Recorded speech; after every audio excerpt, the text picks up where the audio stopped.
Good morning. I'm back in my garden. So for today's video is magtanom ko og batong. I'm gonna plant new string beans, no. So just don't mind my voice. Pagaw ko karon, no. So just don't mind it. Just mind my garden. Bitaw, no. It's a beautiful day. Just don't mind my forehead. So, hayag ang adlaw oy. Grabe kahayag ang adlaw. So, pasag daira na itong adlaw niya. Ano yung maghatag og kuan? Kahayag sa kalibutan. So, bahasag daira na nato sila. So, malipayon kaya itong mga flowers in the garden. Tungod kay mayong adlaw. So, mayo kay adlaw. So, pasag na nato ng adlaw, no? Bahalag init siya. So, grabe ka. Lain akong tingog. So, pasensya na. Pasensya gyud. Ang mga kamatis is taas pa sa ako kay tungtong man sila. Charot. So, unta na hinaot guys, ubanan ko ninyo. Hinaot ubanan ko ninyo sa akong kuan, tubunan ng agtangbe. Hinaot ubanan ko ninyo sa akong trabahoon karong adlaw, no. Bahalag wala ko kauban sa garden basta kay naamo kauban ko ninyo. Oh. Gana kayong panahon karon oy kay init na sad. Init mangliki ang mga yuta diri sa among adapita kay grabe ka init niya. Kuan ba ni siya kaning I think our soil here has more iron. Daghan siguro nig iron. Kung sa English pa biya no ang atong plancha is iron. So tana daghang plancha diri kay makaplantsa ta. Nag-joke. Nag-joke si Badiday. So mora to guys. Hinaut niyo kong ubanan sa akong buhaton karong adlaw. Hi. Hello.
Sa silang gipang plaster sa mga bangag kay para ready na sila. Butang sa ako sila sa mga bangag no kay para pag kahuman ako kuan, human naman sila plaster ako silang butangan og kuan. Tawag ani goat manure para sa ilang fertilizer. Kay ang goat manure is complete fertilizer man, and it's very high in nutrient na no? Nitrogen. So here's my goat manure guys. Kunin siyang gamiton. I'm gonna use it for my string beans. I'm gonna put some of it onto the hole sa akong mga gibangag no. So butangan ako siya dito kay para masustain sa tanom bitaw ang nitrogen, and then it will help the plant grow faster than without any fertilizer. Kay ang among yuta is just like what I've said on my previous videos, among yuta diri is dili siya fertile ang among soil, so kinahanglan ginato og mga soil amendments para mutambok po atong tanom. Kay kailangan po na mutambok ng atong tanom. Bahalag ang nagtanom dili tambok, so okay ra na siya, laban alaksan. Oh, bitaw no. So sugda na po nato guys ang trabaho. I'm gonna take this off of the hole. Ay! Diyos ko. Ay, pagtumba-tumba diha. Batong. Saan man si batong? Eh. And then, butangan nato ang bangag. So, kamuton ra nato no kay hugon po nato ang kamot eh. Hindi na siya. Tayon ka ni. Hala ka na kalimot. Kalimot dahi ko no. Napaday ko ibutang. So, nara tong lime no. This is called agricultural lime. Sa Bisaya or Tagalog is apog. Limestone siya tapos kuan bagi. Ihimo siyang powder na. Powderize. And then, the purpose of this kind of lime, this lime is to neutralize our soil. So wala ko'y measurement no para ani, estimate lang ta. So sa mga gusto mo palit ani no, mapalit din ninyo sa kuan. Ani siya sa kuan sa Shopee, nag-order ko ani sa Shopee. Kaduhan ako nag-order ani sa Shopee. Ang ngalan sa store is si Adethas Farm Supplies yata to. So sa mga dili kayo kuan ang inyong yuta no, so pwede ra gyud kayo mo magkuan dito ay mag-order. Okay, pares ako laban lang magkuan gud ta, mag-search maglisod taglito ko. Mag-search ta sa atong kuan search ta sa gulo-gulo, ang unsay angay nato nga buhaton para pod mo maayo atong yuta no, bisan pa man sa kalisod sa atong mga yuta. Naglisod na gani atong yuta, naglisod pang tao. So mao na nga atong yung tabangan, magtinabangay ta tao og ang yuta para busog itong mga pigan. So maura to no, sige lang tagyaw-yaw ani. Shout out to ko sa akong kuan 100 subscribers. Salamat gid guys. Sige na no, mao na to eh. Yaw-yaw ani eh. Now I find the one.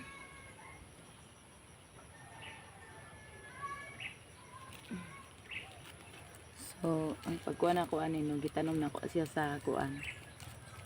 Sa cellophane, then gibutang agyuta kay para makatipid ta sa itong seeds niya, para mas sure pud atong itanom no nga buhi gid siya, kay kung atong i-direct mong god kay naay time nga ang atong gitanom is dili mabuhi, so dili sila sabay motubo. Muna mas prefer ko nga iingon ani.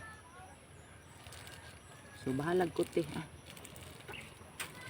Shh! Ay naanasad ni nga mga manok oh. Magsinamok na sad, musulod na sad mo kay mga ka. Ang latoson ta mo. Di kadugay ani mo habwa. Lumabas ka na. Lumabas ka na dyan.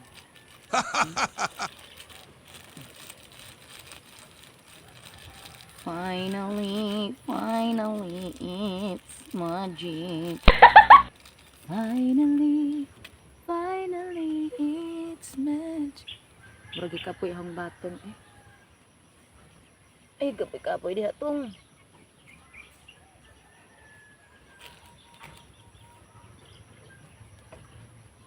Gara-gara ang katong ay ayaw kapoy tong.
diarang atong product nga katong atong FPJ. So dili ni siya coke ha.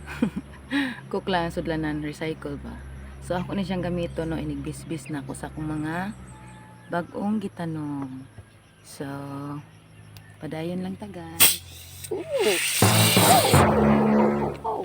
Oh, may buto siya. Ay, I forgotten. It's a mess. So kani buto mo na lang ning nabilin. So dili dapat nimo siya i-shake. So magbisbis na ko kay na po'y bata ang sinunod.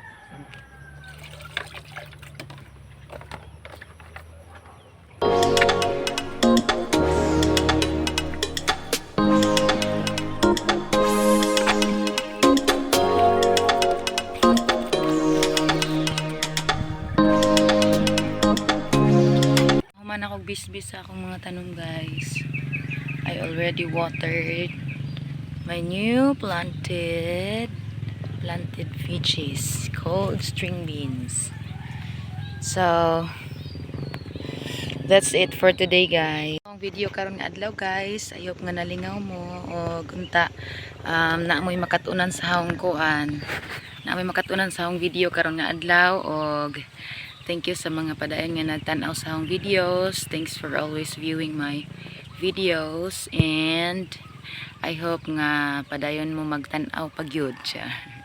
I hope that you will continue watching my vlogs about gardening, no? My gardening here in the countryside. Just don't mind my English because I'm trying to learn.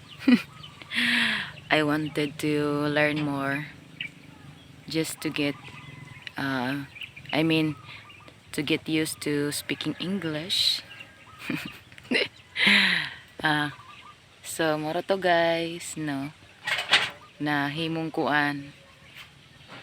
mess ang kuan, ang pagbisbisa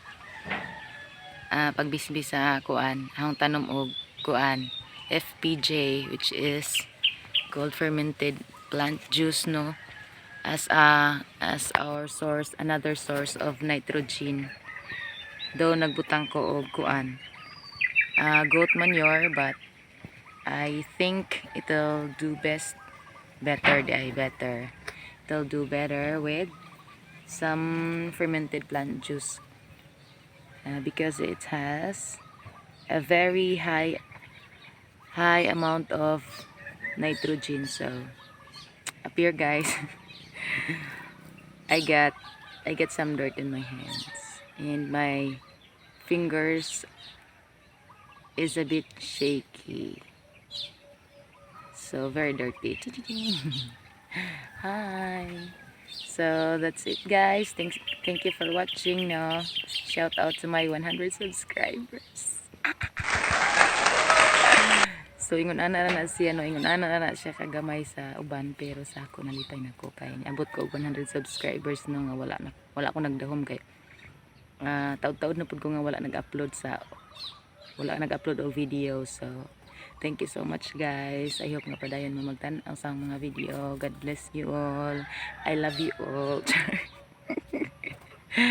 Bye bye. God bless. Thank you guys sa pag-watch. See you again in my next vlog. Bye.